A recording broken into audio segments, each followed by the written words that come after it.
great time it is. Welcome to Maisha Prime News, where you get informed and educated on what is happening in the country and also beyond. Here are some of our top stories tonight. A little didn't we know that in fact our party leader will be out of town. You'll have to wait longer to know Azimio's chosen one after Azimio's selection panel postponed unveiling of shortlisted candidates to Thursday. Also tonight, a Palestinian-American journalist has been shot dead while reporting for Al Jazeera on a raid by Israeli forces in the occupied West Bank city of Jenin. Plus, I have been against those stories because these secret things, that is where corruption thrives. Endorse publicly your preferred candidate. Ruto say the church can no longer afford to be neutral ahead of the August polls.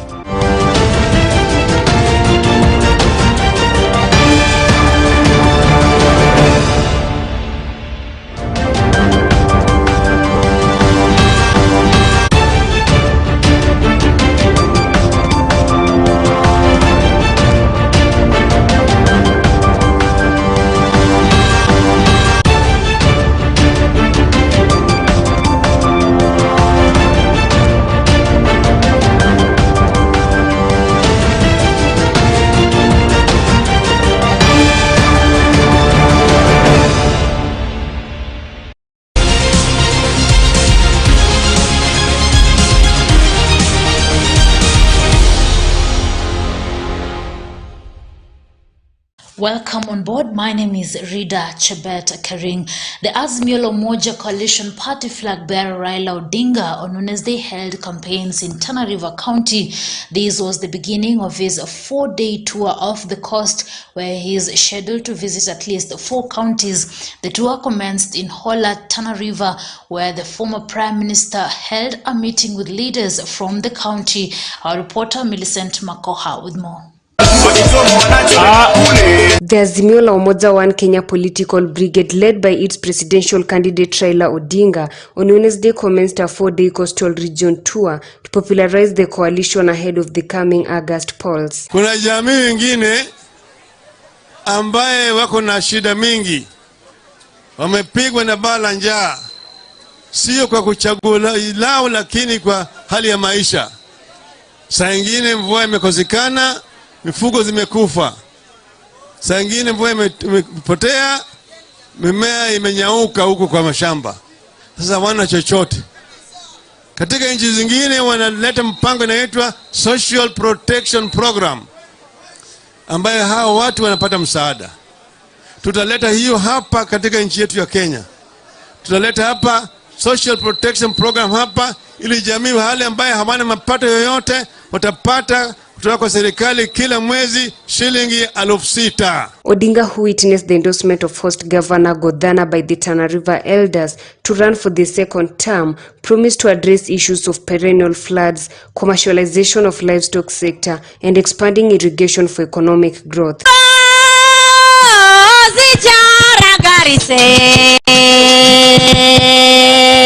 Sisi kama serikali ya kaunti tumeingia na tukaanza mikakati ya kuifufua Tana.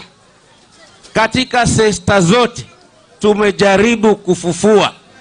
Sekta ya kilimo tumefanya, miundo msingi ya barabara tumefanya, mambo ya ufugaji tumefanya, uvuvi tumeufufua, na juzi tumeweka shilingi milioni 75 ili kina mama, vijana na PWDs waweze kuchukua mikopo midogo midogo wajiendeleze kwa sababu ya kupigana na umaskini. He reiterated his commitment to addressing high taxes facing businesses. Wale tangatanga wanasema ati baba anasema uongo ati hakuna pesa.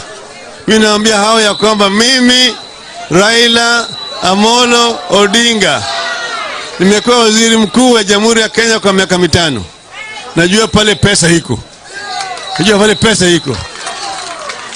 Najua pale hawa jamaa wanapenya naye hazina zenu na kuiba pesa zenu. Mtaziba hizo mianya zote, mtapata pesa ya kutosha ya kumudu hii mpango. Orange Democratic Movement Party leader said streamlining the Kenya Bureau of Statistics and Kenya Revenue Authority would help set up a conducive environment for Kenyan business committees to operate. Kwa hivyo sisi tunataka kubadilisha hali ya Wakenya kwa jumla. Tunataka kuimarisha hali ya Wakenya, wakulima, wafugaji na wale watu ambaye wanafanya kazi, hata wale watu wa jua kali tutawasaidia. Hata wale wa mama mboga watainuliwa katika hii. Kwa hivyo hii inaitwa Total Economic Liberation of Kenya. He was accompanied by Mombasa Governor Hassan Joho na Kenya Party leader Martha Karua, Murang'a Member of Parliament Sabina Chege, Kilifi gubernatorial candidate under Azimio One Kenya Coalition Gideon Mung'aro, among other leaders. Kiongozi ambaye anaweza kuweka usawa, atengeze barabara kwa Mkenya yoyote, anaishi popote, kabila yoyote, dini yoyote, ambaye anaweza kuwa kiongozi, anaweza kuongozwa tu na Raila Amolo Odinga. Na kama uko na matarajio ya ukombozi wa kiuchumi Kenya, usitafute mwingine, ni kinara wa Azimio, mwenye kupeperusha bendera ya Azimio kama rais wa 5 wa Jamhuri ya Kenya. Mpigie debe na jiunge na Raila Amolo Odinga. Ataweka pesa mkononi, ambaye atainua uchumi wa nchi, sio mwingine, ni Raila Amolo. Wamama mpo? Wamama mpo? Yule mtu ambaye anaangalia afya yetu, ya wazee, ya watoto, ni Raila Amolo. Kwa hivyo mimi nawaomba kwa heshima kubwa sana, msidanganywe.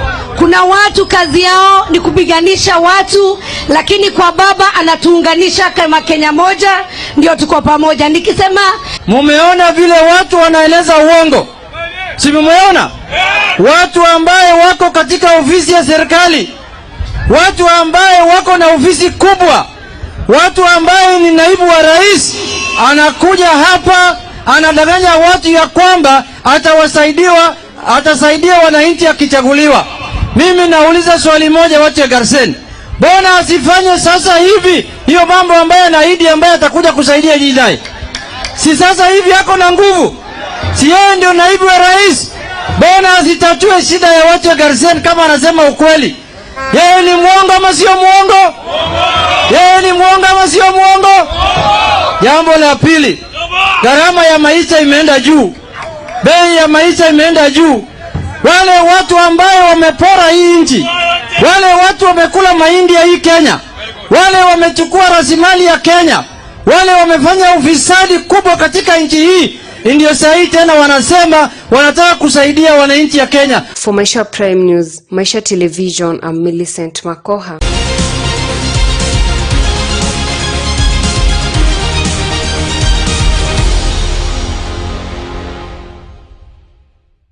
The Azimio running mate interviewing panel has pushed the date to unveil the top 3 candidates to its presidential flag bearer Raila Odinga. The selection panel was set to present the names for consideration on Wednesday after concluding its vetting exercise. Speaking on Wednesday, Nairobi Committee Chairperson Dr. Noah Wekesa said the decision to postpone the date came after noting the former Prime Minister Raila Odinga was out of town. Bushebi Jr. reports. Don't make it what it is not. Azimio running mate selection panel has pushed the unveiling of its report on the 3 shortlisted candidates for the outfit's running mate post to Thursday. A little didn't we know that in fact our party leader would be out of town. I only received this information this morning that he's out of town, and our press statement was prepared in view of the fact that we were at the same time going to present the report to our party leader. The committee cited the absence of Azimio presidential candidate Raila Odinga, who is in Malindi, for its decision. We're going to be very specific. We're going to call each and one of you to give you the time and the venue of the presentation of our report. Panel chairperson Noah Wekesa said the ODM boss will be available on Thursday to receive the report. We finished the job. We finished the job, and we were ready to give the report today.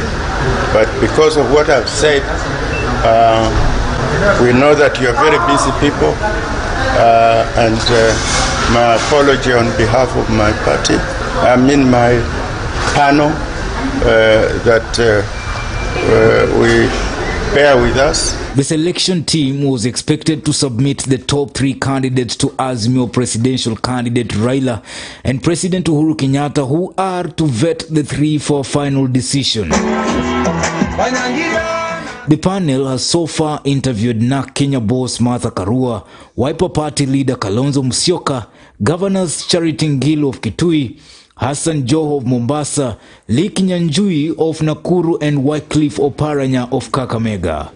Others in the race are Gatanga Member of Parliament Peter Kenneth, Muranga County Women Rep Sabina Chege, former Kenyan Ambassador to Australia Stephen Tarus, and Agricultural CS Peter Munya. For Maisha Prime, Maisha Television, I'm Bishop Junior.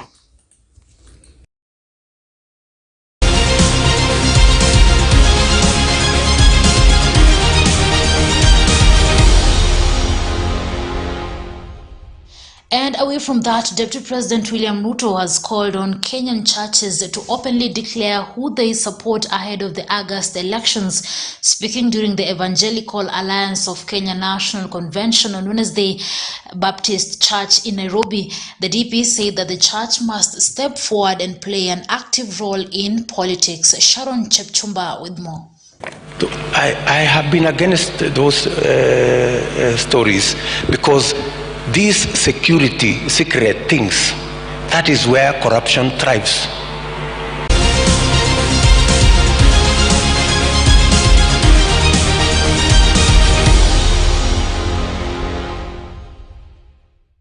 And away from that, Kandara Member of Parliament Alice Wahome has expressed her interest to be picked as the running mate of Deputy President William Ruto in the upcoming general elections. Wahome, who was speaking at Waitua Secondary, opined that in the coming general elections, presidential candidates should consider women for the Deputy President position. Alice Wahome is, however, not the only one hoping to be considered for the position in the UDA party. Kirinyaga Governor Anne Waiguru is also said to be considered for the position. Well, I know you have heard that I rank one of those who are likely to be picked for running mate by the Deputy President of the Republic of Kenya. The position of running mate is a position that you get picked by the main candidate for presidency. And I know that we are several of us in Kenya Kwanza, all the way from Tharaka, pitia huko Embu, pitia huku Murang'a, utakuta tuko huko, pitia Nyeri, utakuta tuko huko. Lakini sana nisemeseme sana, I want to say that the running mate for William Samoei Ruto is most likely going to come from Mount Kenya. And I know there are others also from other regions. They would say the same, that they would want him to pick from other regions or the regions they come from. For now, I want to preach the fact that we need to consider this region, Mount Kenya region, for running mate.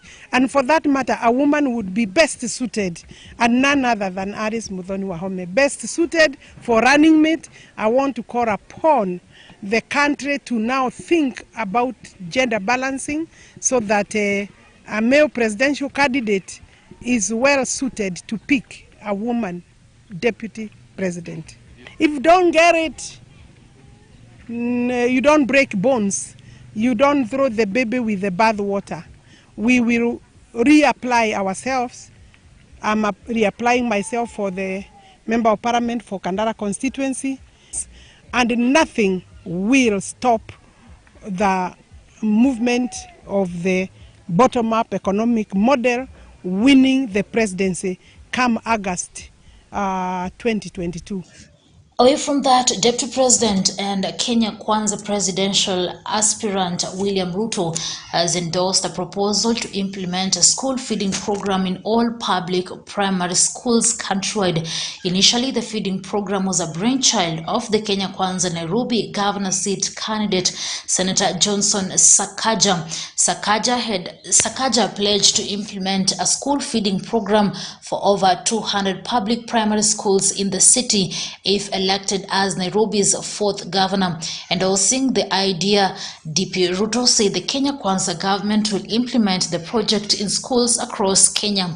This, he said, will increase the retention of pupils in schools and ensure a better diet for the children.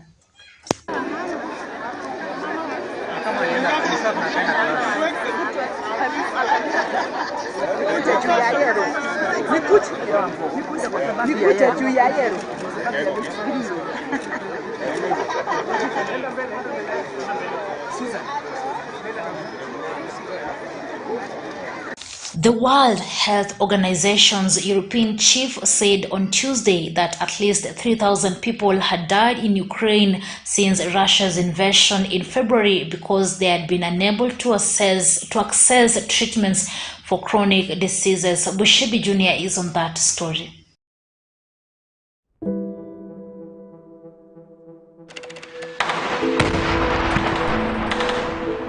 The World Health Organization's European chief said on Tuesday that at least 3,000 people had died in Ukraine since Russia's invasion in February because they had been unable to access treatments for chronic diseases. So far, the UN Health Agency has documented some 200 attacks in Ukraine on healthcare facilities, and few hospitals are currently functioning. Hans Kluge told a regional meeting of WHO's 53 member states as well as senior agency colleagues. As we speak, the few hospitals still functioning are attending life-threatening burn, bullet and shrapnel injuries, with many unattended at home or in the streets with these injuries, or with tuberculosis, depression and psychiatric disorders, diabetes, HIV, COVID and cancer. 40% of households have at least one member in need of chronic treatment that they can no longer find, resulting in an estimated at least 3,000 premature avoidable deaths. The direct impact of the conflict after 2 months is appalling.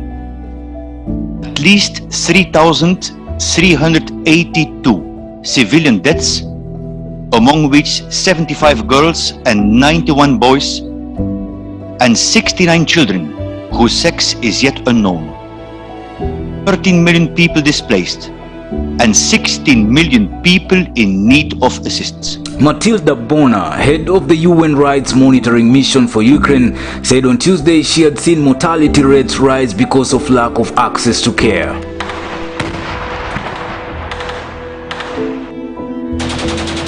WHO officials said last week they were gathering evidence for a possible war crimes investigation into attacks it says it has documented by Russia.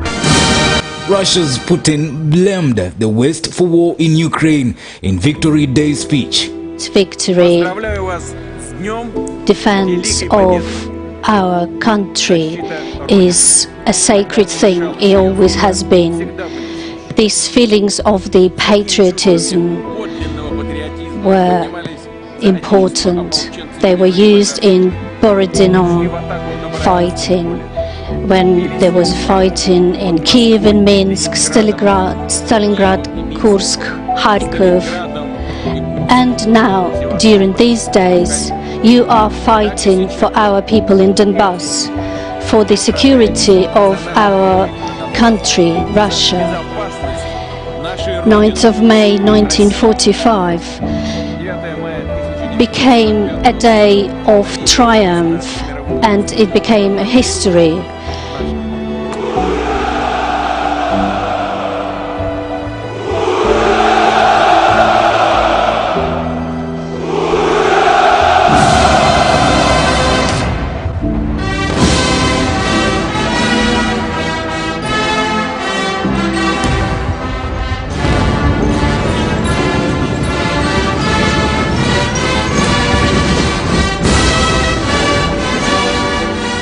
Moscow has denied previous accusations by Ukraine and Western nations of possible war crimes and has also denied targeting civilians in the war.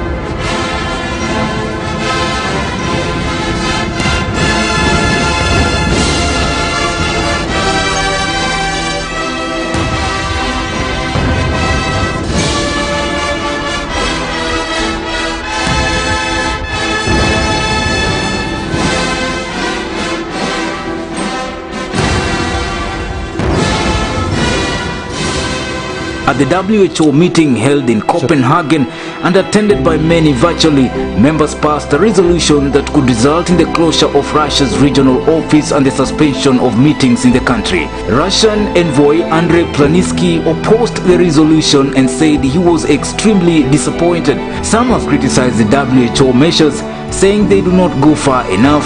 Shutting the Russian-European hub seems meek and mild. Russian President Vladimir Putin won't care, said Lawrence Gostin, a professor at Georgetown Law in Washington, D.C., who closely follows the WHO. Diplomats have told the press they had dropped efforts to suspend Russia from the WHO executive board due to legal technicalities, although members could later this month seek to freeze Russia's voting rights. Moscow calls its actions in Ukraine since February 24th a special military operation to disarm the country and rid it of what the Kremlin calls anti-Russian nationalism fomented by the West. Ukraine and the West say Russia launched an unprovoked war of aggression. For Maisha Prime, Maisha Television, I'm Bushabi Jr.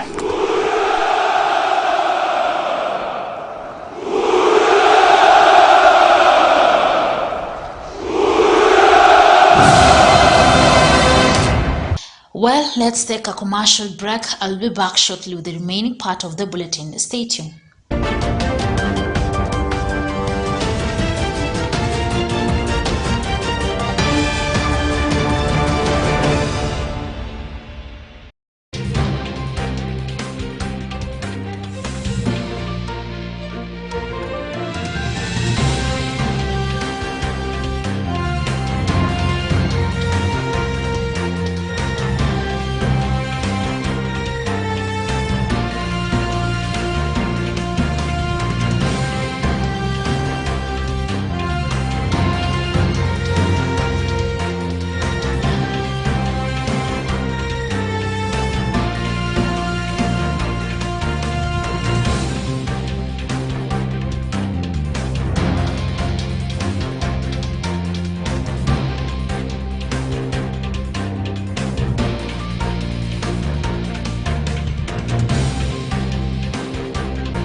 Bushangala Technical Institute Kakamega. Intake is on for full-time courses in civil engineering, building technology, artisan in masonry and plumbing, applied sciences, clothing and textile, mechanical engineering, welding and fabrication, business courses, computer and ICT, electrical and electronics engineering.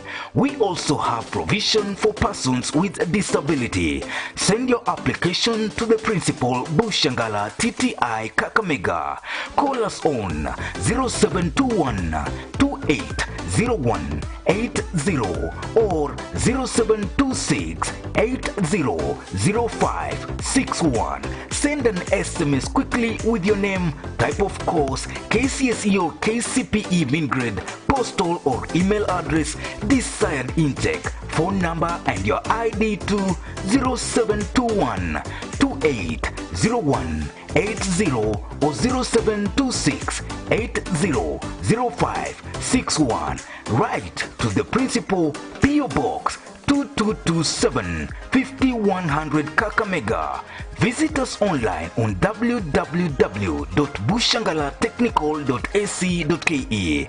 Exams are carried out by the Kenya National Examination Council. Bushangala Technical Institute Kakamega, Center of Excellence. Apply to study diploma, certificate and artisan courses in engineering, ICT and business at Ebukanga Technical and Vocational College. Ebukanga TVC wishes to inform you that the 2022 intake is in progress. The minimum entry for artisan courses is KCSE D- and below. Craft certificate is D plain and D+, and diploma courses is C- and above. Being a technical college under the national government, trainees benefits from the national government capitation of 30,000 shillings per year. Help is available through the Dean's Office for upkeep and clearance of college fees. The institution is well equipped to offer courses ranging from ICT, business to engineering courses at certificate and diploma level. Ebukanga TVC is committed to producing quality trainees with exceptional innovation and skills for the formal and informal sector. Apply now. Visit www.ebukangatvc.ac.ke. For more information, contact us on 0722 510 564, 0722 510 564, or you can send your email to ebukangatechnical@gmail.com. You can also send your application to PO Box 549, code 5307, Luanda. The college is located off Kisumu Busia Road at Big Bend Junction in Emuhaya Sub-County of Vihiga County. Ebukanga Technical and Vocational College, producing quality trainees with exceptional innovation and skills for both formal and informal sectors. Welcome to Millennium Diploma Teachers Training College. Millennium Diploma TTC has been instrumental in producing diploma teachers for secondary schools in Kenya in sciences, languages, and humanities. Millennium Teachers Training College is located in Musikoma Ward in Bungoma County and is registered to offer diploma in counseling, community health and nutrition, business management, tourism management, artisan in construction technology, artisan in storekeeping, and artisan in catering and accommodation operations. For application and more information, call 0727 626 614 or 0707 542 507. You can also send your email to millenniumteacherscollege@gmail.com. You can visit the facility at Musikoma Ward in Bungoma County. Welcome to Millennium Diploma Teachers Training College. Maisha TV, sasa ni bora zaidi. Kuwa kama sio kimwili, kiroho. Yaani ninahisi kabisa hata mimi na wewe tutapokuwa pamoja. Hivi nikifanya kitu chochote ndani kwako itakuwaje? Maisha Swahili. Swali hilo alitaji majibu. Mdomo na ushona ndugu yangu. Kama maisha ndo nimeshapata na nimeyapata kupitia bahati yako. Usidanganyane. Wewe ndo chanzo cha kumharibia mwanangu maisha. Ndio Mr. Kanijo bwana.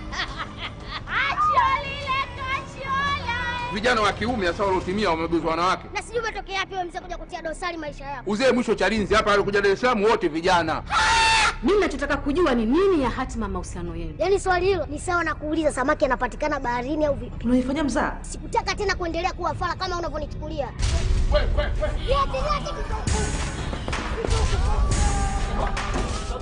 Tazama, furahia katika Maisha TV.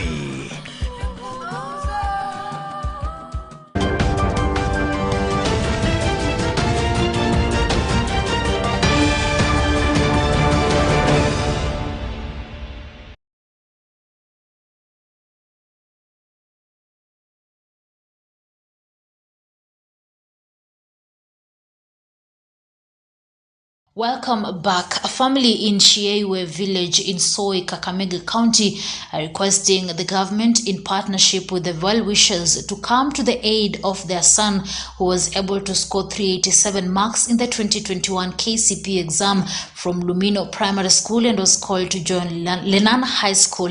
Nerima Wekesa reports. In this home in Sheyue village in Soi, Kakamega County, we meet Andrew Simiu Afula, cultivating their small maize plantation. He says that this is the only thing that helps to clear his head. Simiu was a student at Lumino Primary School and was able to score 387 marks out of the possible 500 in the 2021 KCP examination and was called to join his dream school, Lenana High School. But the current situation in their home, he says, is discouraging him. Nilifanya mtihani wangu wa kitaifa wa KCPE na nikapata 387. Wakaniita Lenana National School, lakini wazazi wangu hawana uwezo wa kunipeleka hiyo shule. Sasa hii niko tu hapa nyumbani.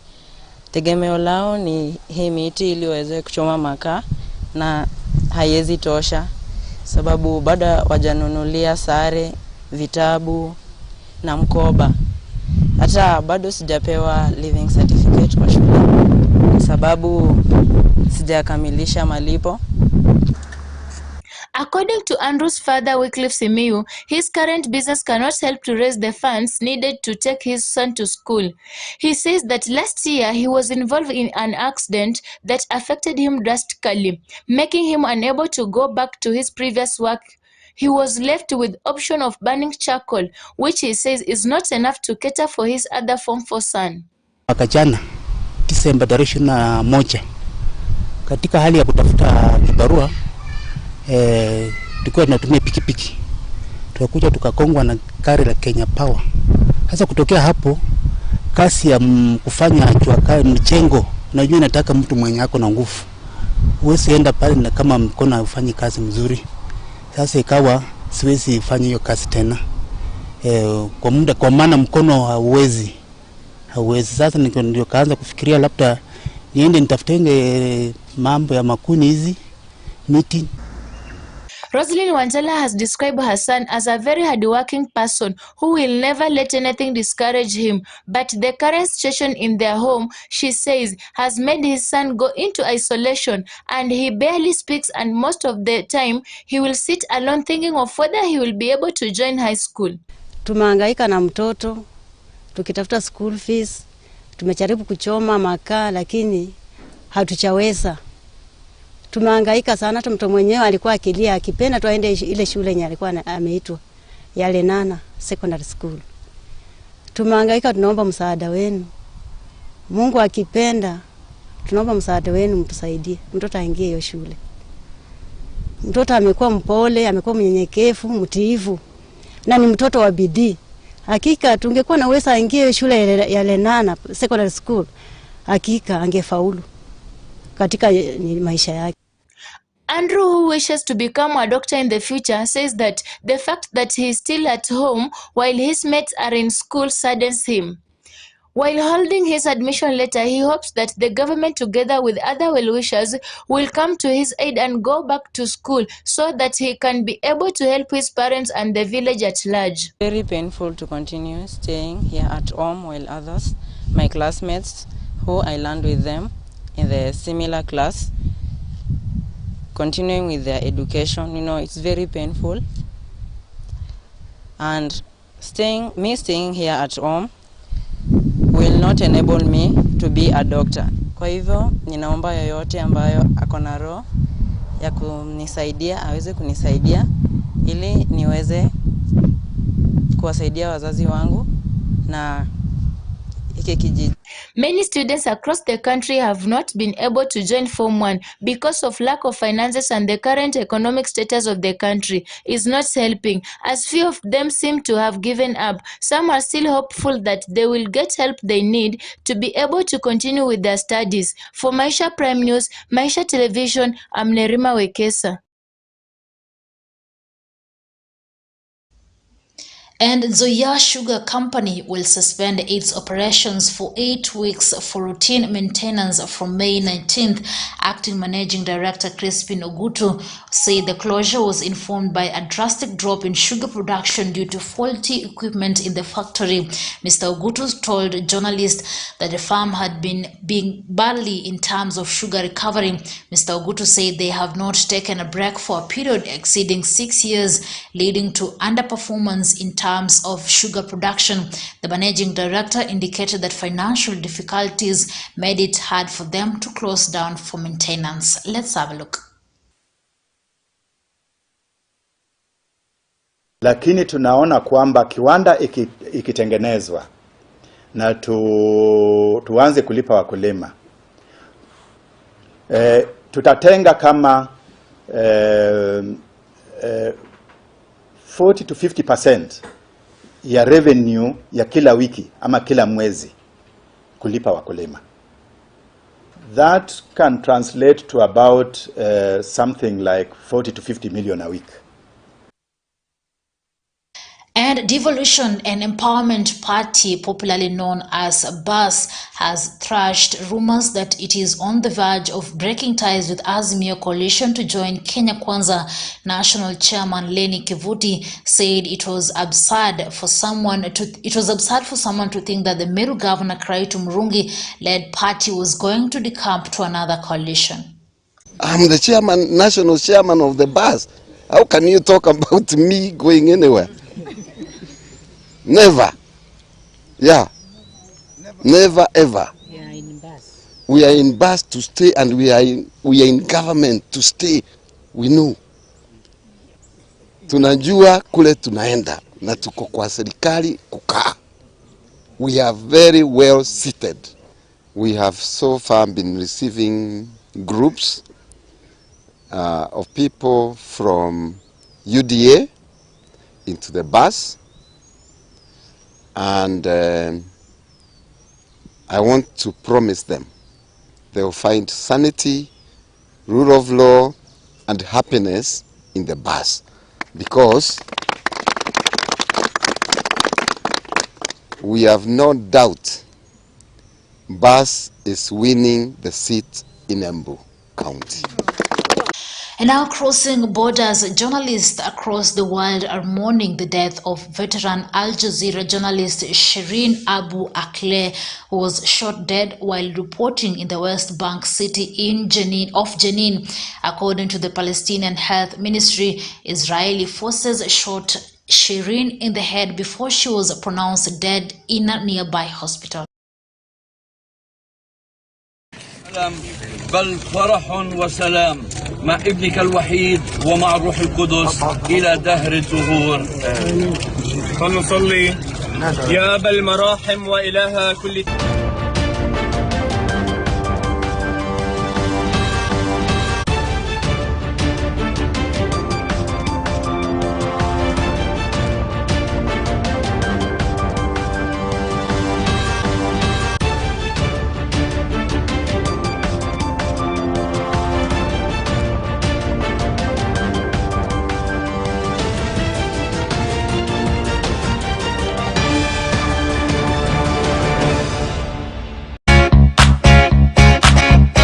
Beba kubeba na Samad Supermarket iliyoko mjini Kimilili karibu na kituo cha petroli cha Shell, na mjini Webuye karibu na shule ya msingi ya Webuye.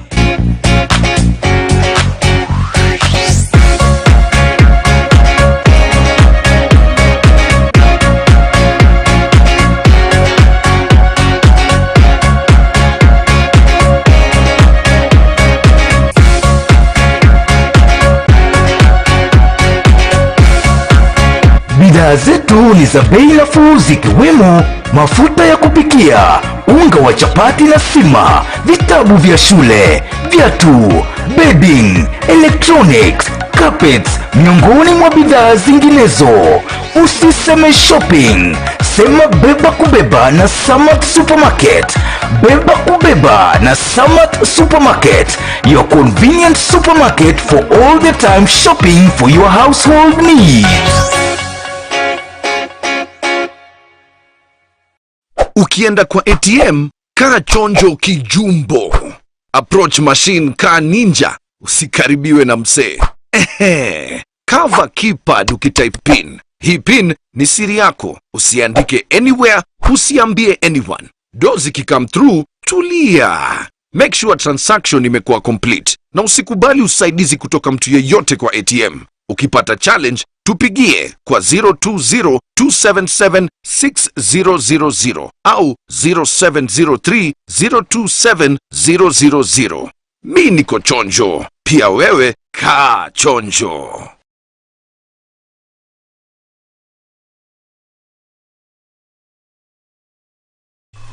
Welcome to Amazon Gardens.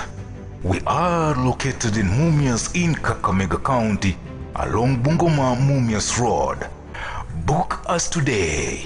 Call 0711-592174 or 0759-012480.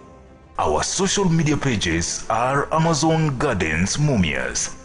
Visit us in Mumias Town beside Lexo Petrol Station, Kakamega County, along Bungoma Mumias Road. Welcome to Amazon Gardens. Mwanafunzi anapojiunga na chuo cha Biblia analipia tu production ya vitabu, kwa sababu tunafanya kitabu kimoja shilingi 200 na tuition fee tunafanya shilingi 1000 per semester, yani katika msimu mmoja wa kusoma. Mafundisho haya ni si ya dini moja. Ni mafundisho ambayo katika kimombo tunasema it is interdenominational. Welcome to Gospel Believers Fellowship Bible College. Contact us today 0724-039-828, 0724-039-828, or you can visit our offices at Gospel Believers Fellowship Headquarters Church next to Bungoma Huduma Center. Gospel Believers Fellowship Bible College, teaching you to know Christ. A strong woman knows she has strength enough for the journey. But a woman of strength knows it is in the journey where she will become strong. Join Irene Mumbo Bushebi and Rida Kering on Prime Women Talk every Wednesday from 8 p.m. exclusive to MTV. What would you want to be? A business executive? A building and civil engineer? A hospitality, fashion or tourism practitioner? A social worker? Then walk into Navaholo Technical and Vocational College and start your journey to the career of your dreams.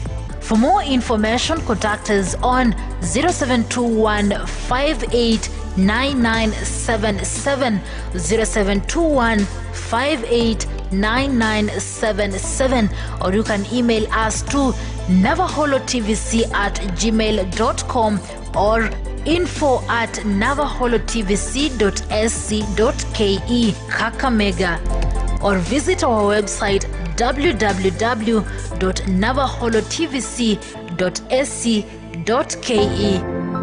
Navaholo Technical and Vocational College, Center of Excellence in Building and Civil Engineering.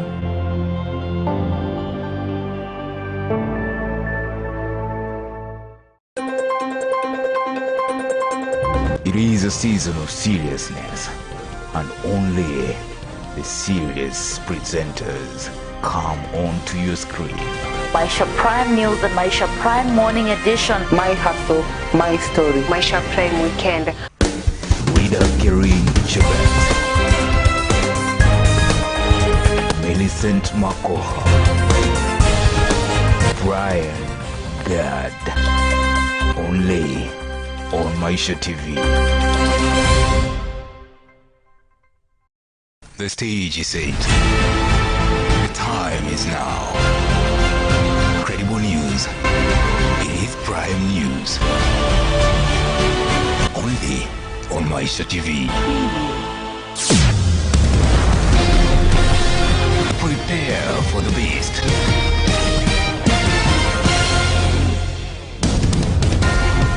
Informative, authoritative, unbiased. Welcome to Maisha News.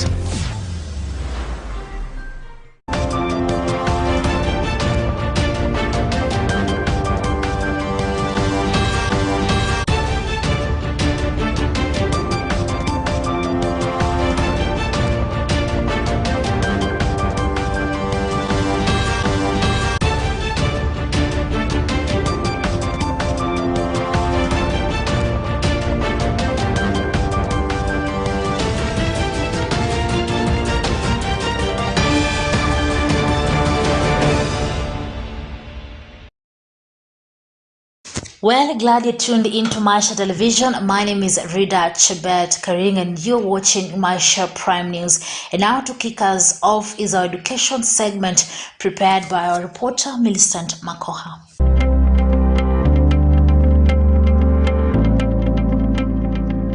Disability is not inability. Nalondo High School, School of Physical Challenge Student, is the school to watch out for following the commendable job done in the KCSE exam.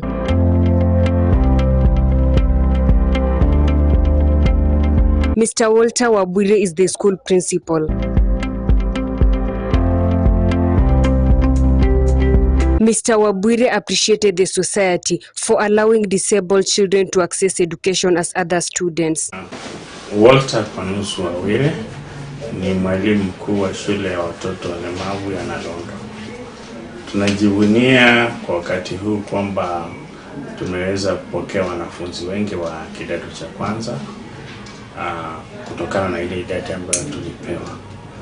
Tunapokea watoto kutoka sehemu zote za Kenya yetu na wengi wanaingia kwa njia ile mzuri. Kwa wakati huu tuna idadi ya watoto takriban 50 ambao wameingia. Baadhi ya hao watoto wanapoingia, changamoto ambayo tuko nayo ni kwamba baadhi ya wazazi wanalalamika hawana vifaa vingine, lakini tunawaruhusu waweze kuingia kutokana na mwito wa waziri. Na tuna wale ambao bado hawajaingia na wako kwa listi yetu, tunasema kwamba ni vizuri waweze kuharakisha waweze kuingia ili tuweze kuendelea na masomo vizuri. Tuna baadhi ya wale wazazi ambao wana watoto ambao wana ulemavu na wanataka vile vile waweze kujiunga na shule yetu, lakini tunasema kwa wakati kwamba nafasi hazipo. Kwa hivyo tunasema tuna nafasi chache ambazo tuko nazo ni za watoto walemavu. Kwa ajili ya ukosefu wa madarasa na hata sehemu zote za kulala. Tunapopokea watoto walemavu, ni jukumu letu kuhakikisha kwamba wako katika mazingira mazuri na wanashughulikia vilivyo. Kwa hivyo si vizuri, ingawa tuna ile 100% transition, tuweze kupata watoto wengi ambao labda tunashinda kwa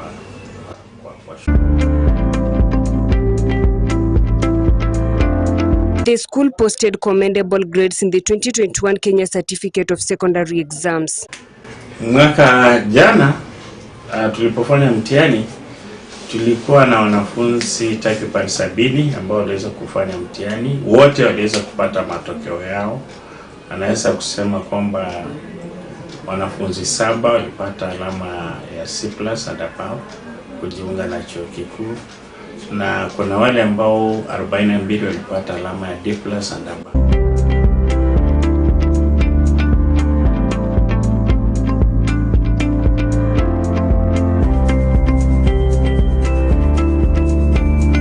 He used the platform to call on well-wishers to assist in construction of more infrastructure in the school to give room for smooth learning process.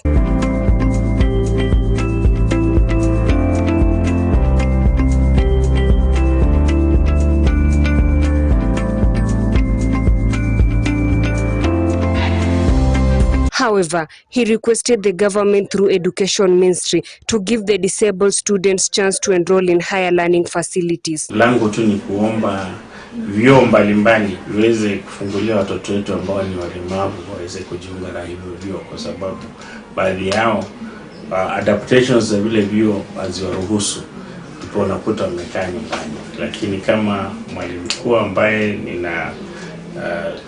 nataka sana watoto waweze kusoma, ninaomba kwamba vyuo vya anwani ambavyo vipo ni vizuri viweze kuwashughulikia hao watoto wetu waweze kuwa admitted kwa hivyo vyuo, ndipo itaweza kuwafaidi baadaye.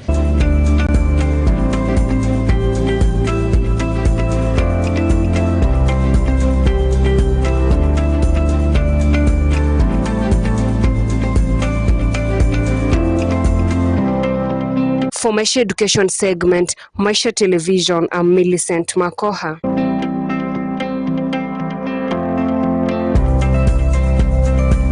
Thank you, Millicent, for that incisive story there, segment, our education segment. And now let me usher in Brian Gard with My Hustle, My Story.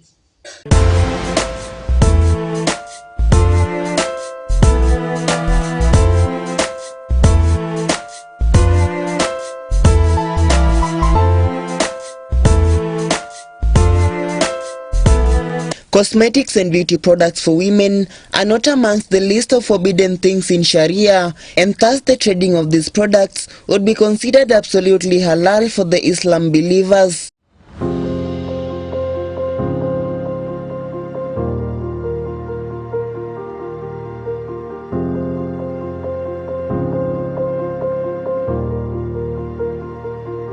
With beauty brands waking up to the potential spending power of the Muslim shilling, cosmetics and fashion campaigns are increasingly catering to this group.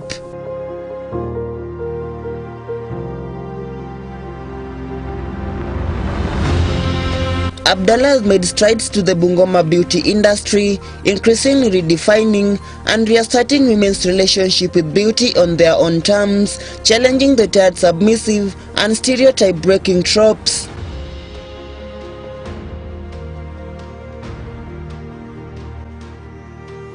Ama kwa hakika kwa majina mimi naitwa Abdallah Ghazal Ahmed Mohamed, na biashara ambayo kwamba nafanya ni kama vile nyinyi wenyewe mnavyoona. Nauza vitu vya urembo vya kina mama. Kila ukiangalia kuna dera, skati, vitenge, mafuta nazi, marashi na vingine mbalimbali, vitu ambavyo kwamba kina mama wanatumia katika kujipodoa na kujiweka mambo inakuwa sawa. Na biashara yenyewe hii naifanyia hapa katika area ya Bungoma, area ya mjini opposite KCC. Hii building inaitwa Nuren Complex. Hapa ndo pale nafanyia biashara yangu. Ndio natafuta kibaba changu cha kila siku. Abdallah saw the existing gap the Muslim market presented to him, making for significant opportunity for cosmetic and fashion brands.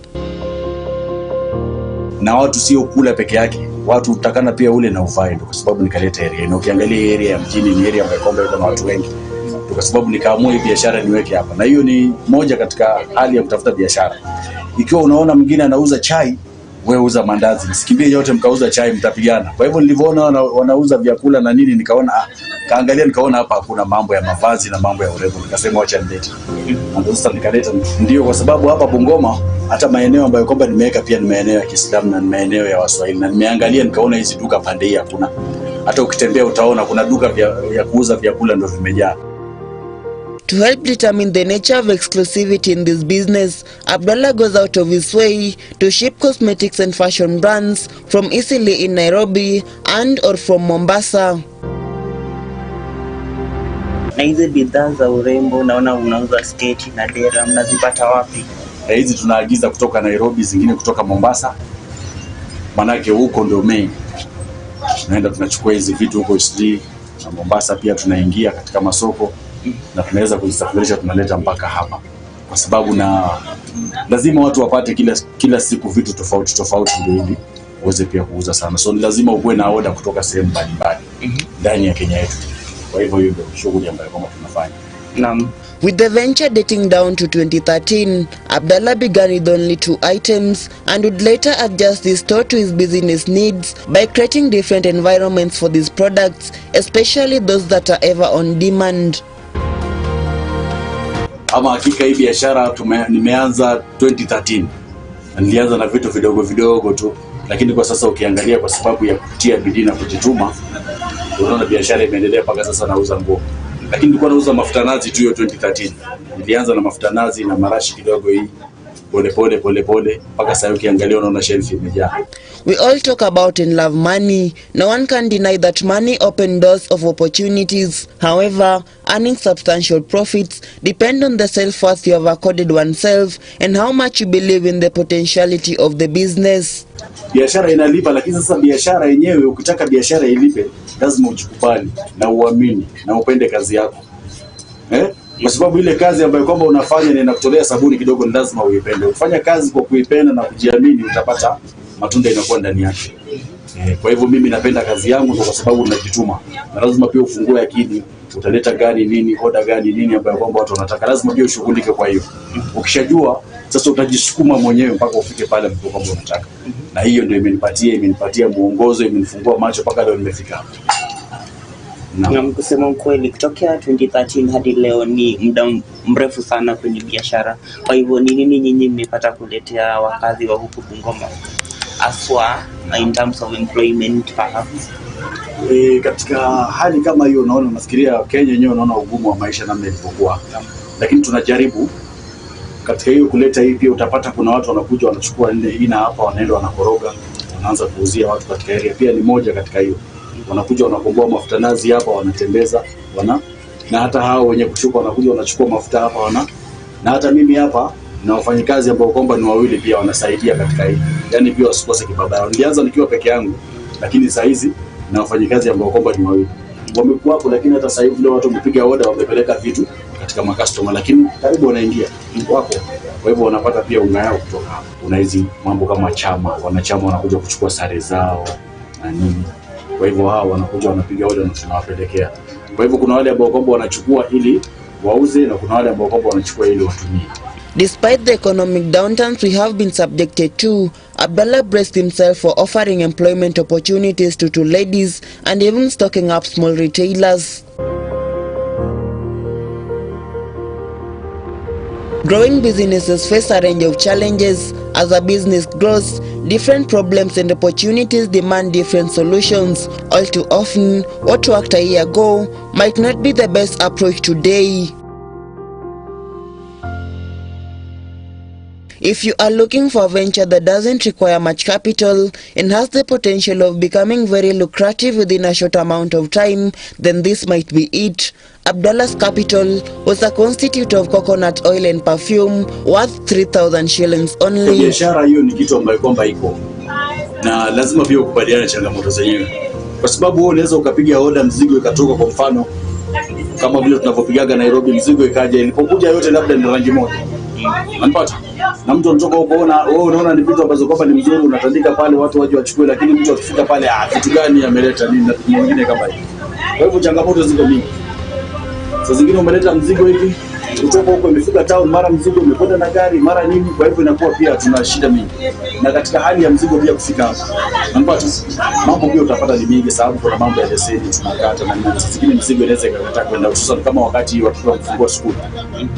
Concentration ya watu iko katika mambo ya uniform, mambo ya vitabu, mambo ya nini, hapo kazi inakuja inakuwa chini. Lakini unapata municipal pia nao wanakusumbua, lazima tu ukate, na sasa hiyo mapendi iko chini. Kwa hivyo inatupatia pia changamoto, inakuwa na ugumu fulani. Zingine vitu tufunge kazi kidogo ili tutafute pesa ya kulipa leseni tufungue katika mambo kama haya. Na biashara kama hii ni pesa ngapi angalau mtu atahitaji kuanzisha? Mimi kama nilivyokuambia, sikuanza na vitu mingi. Mimi nilianza na shilingi 3,000 biashara hii.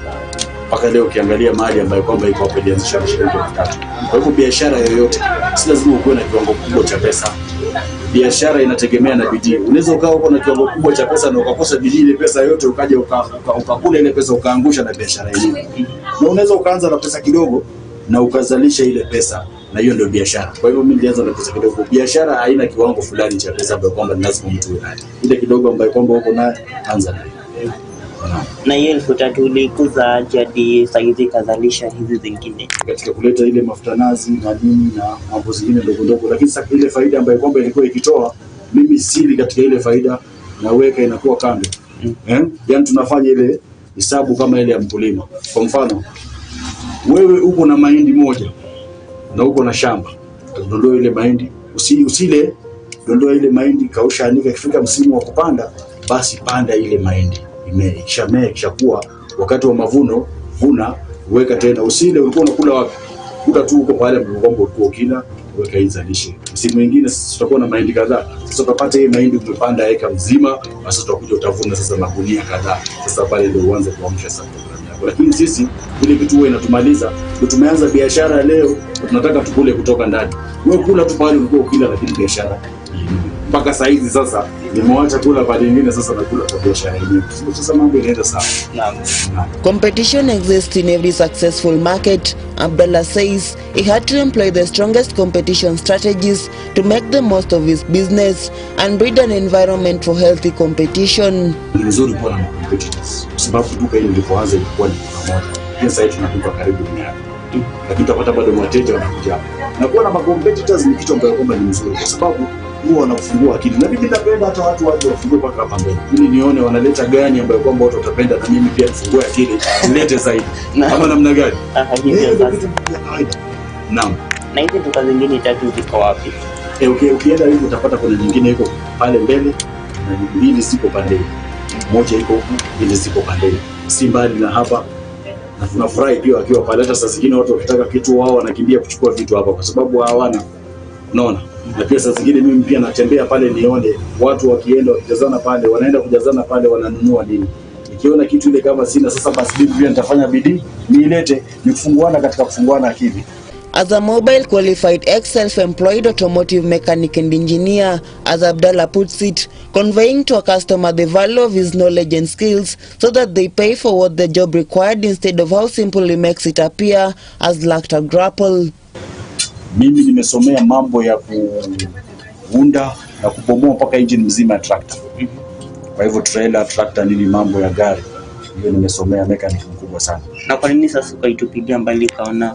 Ni kwa sababu hapa kuna vibarua mtu anakuita na kufanyisha kazi, pesa ile ambayo kwamba anakupatia ni kwamba wanakutumia wewe.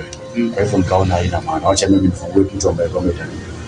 Sababu nina majukumu, kitu ambacho kwamba nitakuwa najitegemea mimi mwenyewe, nitakuwa najitegemea kwa maisha yangu na watoto wangu na kila kitu. Kuliko kwenda kufanyia mtu kazi ambayo kwamba kazi yenyewe haina maana.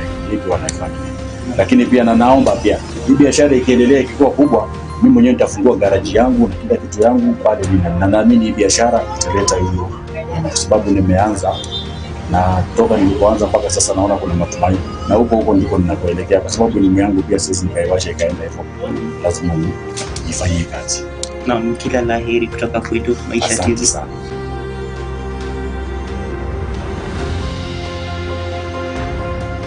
One of the setbacks with the youths of Kenya have to endure is the unemployment deed. Abdallah Fox for passion, love and hard work. Wazo wako kwa vijana, hasa vijana wenye wanatafuta biashara ama kitu cha kufanya baada ya shule? Naam. Nini ungependa kuambia? Naambia wale vijana wenzangu ambao kwamba sasa wamemaliza shule wasingoje kazi ya kuandikwa, kwa sababu tukiambiana ukweli na ni wazi, Kenya hapa hakuna kazi. Na ukingoja kazi ya kuandikwa utangoja mpaka siku ile unazeeka, sasa umefika umri ya kuretire na bado hujapata kazi. Kwa hivyo wajitume. Biashara ni biashara na mtu apende ile kazi yake. Hata mimi hii kazi nafanya si kwa sababu kazi nimesomea. Mimi sijasomea hii kazi. Mimi ni engineer mkubwa sana. Lakini kwa sababu kazi ile hakuna, sasa nimefungua hii na nafanya na ndo. Kwa hivyo tujitume katika biashara zote, na vijana wengine wajitume katika biashara zote. Wafanye, yani mtu ajibidishe afanye biashara ile ambayo kwamba itakuwa inamuingizia hata kama shilingi 10 kwa siku, lakini iwe mwenyewe anajitegemea mwenyewe kwa nafsi yake. Kwa hivyo nawaambia biashara ni biashara na kazi ni kazi, wala wasichague isipokuwa tu ile vitu ya haramu ndio wasiuze, kama vile chang'aa na mambo zingine ile ambayo kwamba serikali imekataza, waachane nayo. Lakini kama ni vitu ya halali, kama ni mandazi, bajia nini, watu wafanye biashara na itawalipa. Cosmetics businesses are becoming very popular among Kenyan women, as well as men who like to look good all day long without having to worry about breaking the bank. Brian Gad, My Hustle, My Story, Maisha Television.